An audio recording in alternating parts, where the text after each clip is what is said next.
or you made a strong will or strong intention to do something, and then you say, oh, okay, I'll leave it, or I'll do it later. What's going to happen? You are destroying your own brain.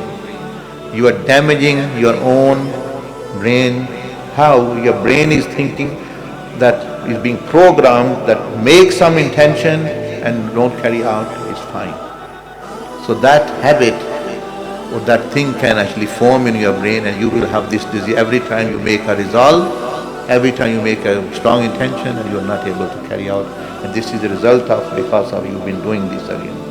That's why some people say we have weak memory, and some of the people who are expert, they say that some of people have weak memory because they say we have this appointment, we are going to do this, we are going to do this. Then they intentionally they don't carry it out. Okay, leave it, I'll do tomorrow. When they do few times, the brain is clever, it says, well, there's no use remembering. So next time you make, I have to do this, the brain forgets. A automatic system, subconscious mind. And you say, I have a weak memory. You don't have weak memory, you have weak resolve.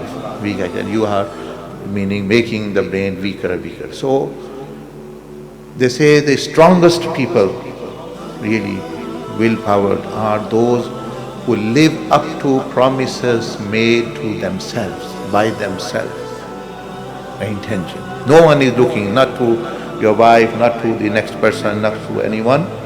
Once you make some promise to yourself, I'm going to do this is going to strengthen your brain, strengthen your resolve. This is high level of character. कि आपने जो खुद इरादा किया, हाँ ये मैं, this is my principle, I'm going to live by it. I'm going to live by it. I'm going to fulfill it. You will see your personality is going to become better and better and better. And if you think it's okay, make and break, that's how loose your personality will be as well.